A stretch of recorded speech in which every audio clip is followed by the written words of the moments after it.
اسی طرح لوگوں سے چھپ کر نیکیاں کرنے والے،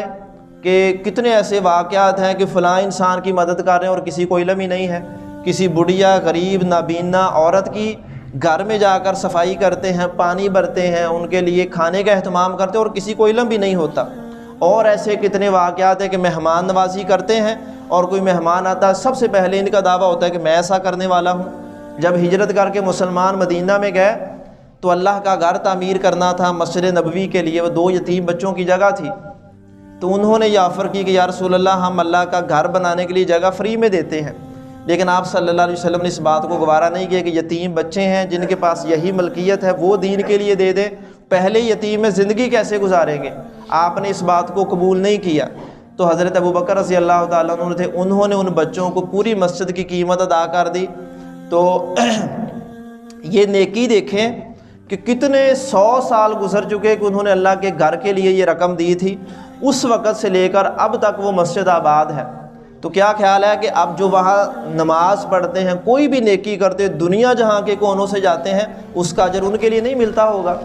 یہ خیر کا کام گویا مسجد نبوی جہاں پر ہم ایک تڑپ یا لالچ یا ایک ہرس کر کے پہنچتے کہ ہم بھی اس گھر میں جائیں، وہ جگہ بھی حضرت ابوبکر رضی اللہ تعالیٰ عنہ کی خریدی ہوئی تھی۔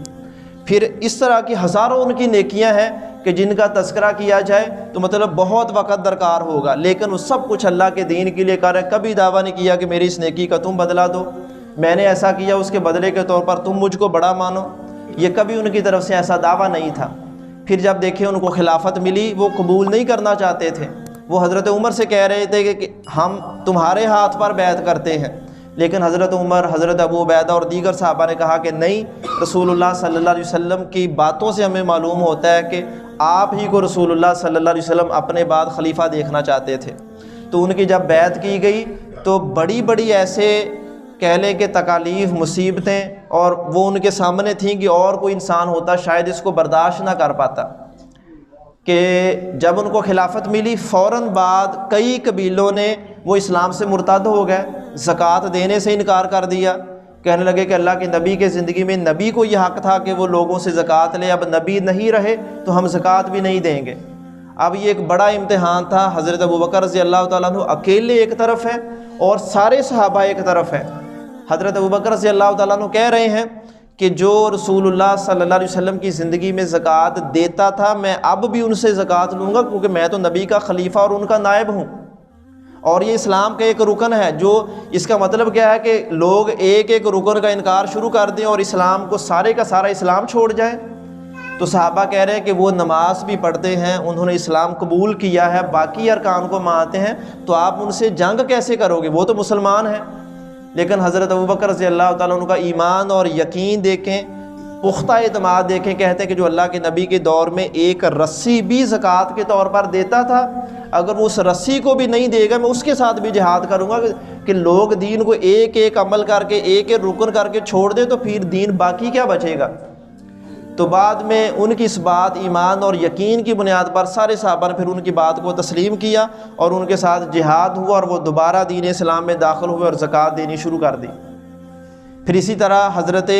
اسامہ بن زید، ان کا لشکر اللہ کے نبی نے شام بھیجنا تھا، اسی دوران ان کو اللہ کے نبی کی وفات کی اطلاع ملی، واپس آ گئے، بڑا مشکل وقت تھا۔ اب صحابہ کہہ رہے ہیں بڑے مشکل حالات ہیں، ادھر جنگ لگی ہے، ادھر لوگ مرتد ہو گئے، کوئی زکوٰۃ دینے سے انکار کر رہا ہے، اب ان کو نہیں بھیجنا چاہیے۔ لیکن یہ بھی ایک ایمان کی بات ہے، کہنے لگے کہ جس لشکر کو رسول اللہ صلی اللہ علیہ وسلم نے اپنی زندگی میں روانہ کیا تھا، تو حضرت ابوبکر رضی اللہ تعالیٰ عنہ اپنے بارے میں کہنے لگے ابو بکر کون ہوتا ہے کہ اس کو روکے؟ فرمایا جس کو اللہ کے نبی نے روانہ کیا میں بھی اس کو اسی مشن پر روانہ کروں گا، چاہے یہاں پر کوئی درندے آ جائیں اور مجھے نوچ ڈالیں، لیکن رسول اللہ صلی اللہ علیہ وسلم کی سنت کو اور آپ کے حکم کو پورا ہونا چاہیے۔ پہلے صحابہ آپ کے خلاف تھے، لیکن آپ کا ایمان اور یقین دیکھ کر سب نے آپ کی بات کو تسلیم کیا اور یہ لشکر فتح کے ساتھ واپس آیا۔ اسی طرح کے دیگر بہت سارے معاملات ہیں۔ ان کا عرصہ حکومت فقط 2 سال کا ہے، لیکن ان 2 سالوں میں انہوں نے وہ کام کیے جس کے لیے کئی سال درکار ہوتے ہیں۔ جو افراتفری تھی اس کو ختم کیا، جو بد امنی تھی وہ ختم کی، جو لوگ دین اسلام چھوڑ کر مرتد ہوئے تھے ان کو دین میں داخل کیا، اور عراق کو فتح کیا اور شام کا بھی کچھ علاقہ فتح کیا، اور جو باقی تھا وہ حضرت عمر رضی اللہ تعالیٰ عنہ کے دور میں فتح ہوا۔ اور اسلام کا جیسے کہ کچھ لوگ باتیں کر رہے تھے کہ یہ نبی علیہ الصلوۃ والسلام سے دنیا سے چلے گئے، اب ہم دیکھیں گے کہ آپ کے بعد یہ اسلامی حکومت کیسے بچتی ہے۔ تو لوگوں کے جو تانے دینے والے اور جو اسلام کا شرازہ بکھرنے کی بد دعائیں کرنے والے تھے، ان کے مقابلے میں حضرت ابوبکر رضی اللہ تعالیٰ عنہ نے اسلام کے شرازے کو دوبارہ جمع کر کے دوبارہ ایک اپنے جیسے سمجھنے کے پاؤں پر کھڑا کیا۔ مسیلمہ بن کذاب، اسود عنسی اور سجاد بنت حارثہ اور خویلد، طلحہ بن خویلد، یہ 4 لوگوں نے اللہ کے نبی صلی اللہ علیہ وسلم کے بعد نبوت کا بھی دعویٰ کر دیا تھا کہ ہم بھی نبی ہیں۔ تو یہ بڑے مشکل حالات ہیں جن میں حکومت ملی، لیکن اپنے ایمان، اعتقاد اور سمجھ لیں اعتماد کی بنیاد پر انہوں نے دین اسلام پر لوگوں کو دوبارہ اکٹھا کر دیا۔ یہ حضرت ابوبکر رضی اللہ تعالیٰ عنہ کے وہ کارنامے ہیں جس کی وجہ سے پوری امت ان کی احسان مند ہے۔ اور بعد میں حضرت عمر رضی اللہ تعالیٰ عنہ فرمایا کرتے تھے کہ میری حکومت اگر مستحکم ہے، اس کی وجہ حضرت ابوبکر رضی اللہ تعالیٰ عنہ کی بہترین پالیسیاں تھیں، ان کا اچھا دور تھا جس کی وجہ سے مجھے اچھی حکومت کرنے کا موقع مل چکا ہے۔